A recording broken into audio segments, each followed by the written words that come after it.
किसी ने बड़े ही कमाल की बात कही है, सत्यनिष्ठा इंसान का सर्वश्रेष्ठ आभूषण है। नमस्कार दोस्तों, मेरा नाम है मुकुल दुबे। स्वागत करता हूं आपका अपने चैनल पर। दोस्तों, आज का जो वीडियो है ये एक ऐसे टॉपिक पर बेस है जिसे हम अपने प्रोफेशनल लाइफ में तो बहुत ही अच्छे तरीके से अप्लाई करते हैं। और ये हमें अप्लाई करने का कारण ये है कि हमारी कंपनी की पॉलिसीज़ और आजकल जो ट्रेंड चल रहे हैं ऑफिसेज़ में जॉब करने के, वहाँ पे इसकी इतनी ज़रूरत है कि उसके लिए हमें सैलरी मिलती है, हमें पे किया जाता है, जिसकी वजह से हम कंपलसरी उस चीज़ को 100% से भी ज़्यादा इम्प्लीमेंट करते हैं। लेकिन जब बात आती है पर्सनल लाइफ में इम्प्लीमेंट करने की, तब हम पता नहीं क्या करते हैं। दैट आई डोंट नो, हर एक का एनालिसिस अलग हो सकता है।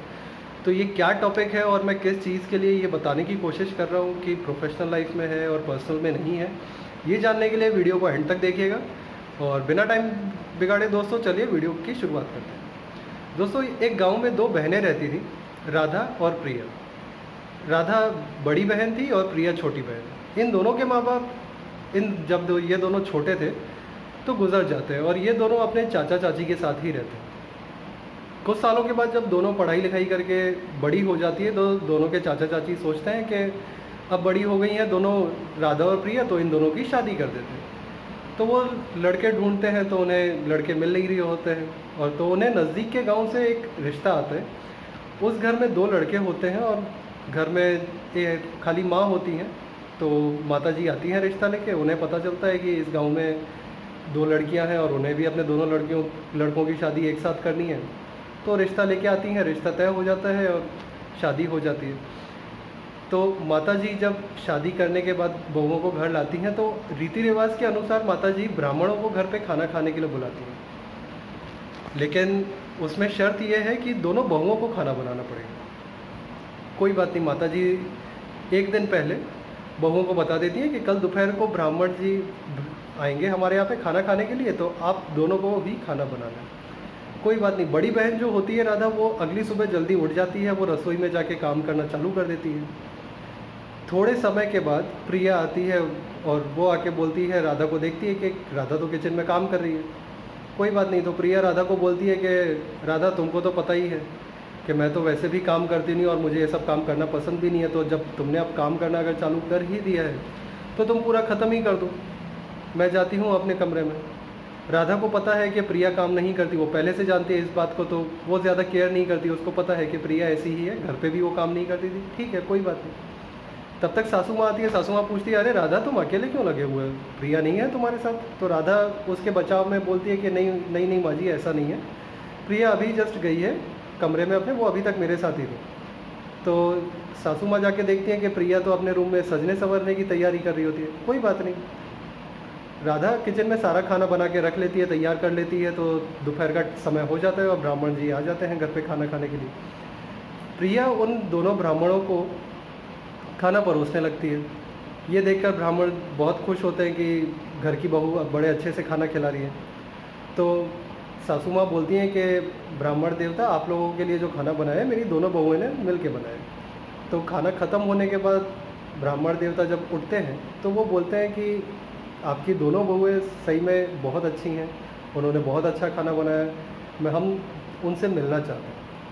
तो सासू माँ राधा को भी अंदर से बुलाती है, तो राधा भी आती है और प्रिया सामने ही होती है। तो ब्राह्मण देवता दोनों को हाथ में एक फूल देते हैं, दोनों को फूल देते हैं और बोलते हैं कि आप लोग 2 मिनट के लिए रुक जाइए, ये फूल से मैं आपको आशीर्वाद देना चाहता हूँ। तो उनमें से एक ब्राह्मण देवता एक मंत्र पढ़ते हैं, तो राधा के हाथ में जो फूल होता है वो बदल के माला बन जाता है और उसके गले में गिर जाते हैं। और प्रिया के हाथ में जो फूल होता है वो बम के जैसा फट जाता है और उसके चेहरे पर मूछें आ जाती हैं। तो ब्राह्मण देवता दोनों हंसने लगते हैं। तो सासू माँ को ये चीज़ समझ में नहीं आती कि ब्राह्मण देवता क्यों हंस रहे। तो उसी समय पर ब्राह्मण देवता बोलते हैं कि देखिए बहन जी, हम आपसे ये बताना चाह रहे थे कि आपकी सिर्फ बड़ी बहू ने ही खाना बनाया है, आपकी छोटी बहू ने कुछ भी मदद नहीं की है। इसके लिए जिसकी जो निष्ठा थी उसको उस हिसाब से ये चीज़ बताई गई है कि उसको फल भी वैसा ही मिला है, क्योंकि उसने सच्चे मन से हमारे लिए खाना बनाया। उसने कोई लापरवाही नहीं की और उसने अपने कर्म को कर्म के हिसाब से ही किया। तो ये जानकर सासू माँ बड़ी गुस्सा होती हैं और कर तो कुछ सकती नहीं है, लेकिन हम अपनी छोटी बहू को समझाती है, प्रिया को बोलती हैं कि प्रिया तुम्हें ऐसा नहीं करना चाहिए था, ये ना वो, काफ़ी सारी बातें बताती हैं। और ब्राह्मण देवता प्रिया के चेहरे पर जो मूंछ होती है उसे हटा लेते हैं और प्रिया को भी यही ज्ञान देते हैं कि आप भी सत्यनिष्ठा से अपना काम करते रहिए। तो दोस्तों ये जो कहानी है ये हमें बहुत सारी चीज़ें बताती है। पहले तो मैं आपको ये बता दूँ, ये सत्यनिष्ठा जो मैं हिंदी में वर्ड बोल रहा हूँ इसको इंग्लिश में क्या बोलते हैं। दोस्तों ये जो वर्ड है इसे इंग्लिश में इंटीग्रिटी बोला जाता है, और ये इंटीग्रिटी का बेसिक मीनिंग यही है कि आप जो भी काम कर रहे हैं उसे करने के लिए आपको किसी की परमिशन नहीं चाहिए कि करेक्ट फॉर्म क्या है उसका, आपको पता है उसका करेक्ट फॉर्म क्या है। आपको कोई आपकी पीठ पीछे आप किसी के कर रहे हैं कि किसी ने आपको बोला है काम करने के लिए, तो कोई आपके नज़र के सामने है इसलिए आप सही करें, और नज़र के मतलब किसी के जाते ही आप किसी की पीठ पीछे सही ना करें, so that is not the correct way. Integrity has to be the part, और आजकल तो ऑफिस में ये चीज़ है।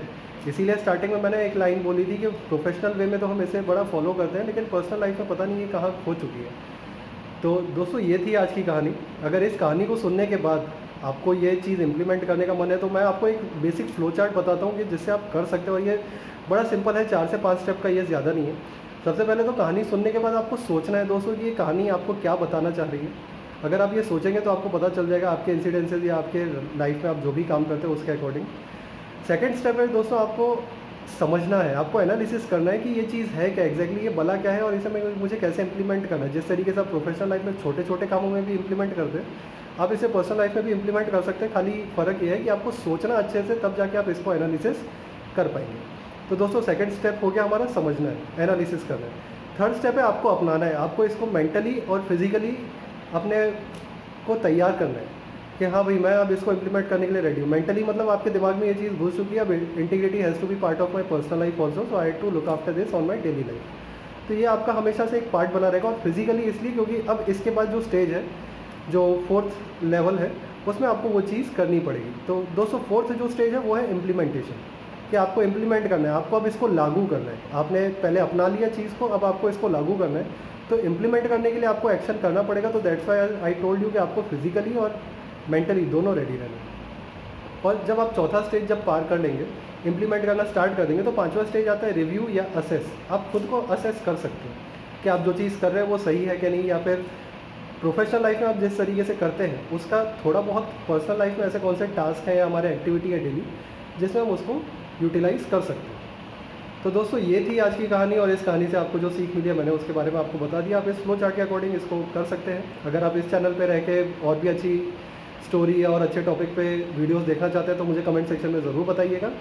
जाने से पहले मुकुल आपको यही बोलना चाहेगा, अगर वीडियो आपको पसंद आया हो तो लाइक और शेयर कीजिएगा, अपने बाकी दोस्तों के साथ भी बांटिएगा, और नए हैं तो चैनल को सब्सक्राइब कीजिएगा ताकि इस तरीके के वीडियोज़ आगे आपके पास नोटिफिकेशन आते रहें। मुकुल अपनी बातों के साथ ज़रूर आपको छोड़ के जाएगा कि राहों में चलते रहना काम है, इसे छोड़ना मत, ईश्वर सदैव हमारे साथ है, दामन छोड़ना मत। अगले वीडियो में आपसे फिर मुलाकात होगी, तब तक के लिए अपना ध्यान रखिए, सुरक्षित रहिए, धन्यवाद।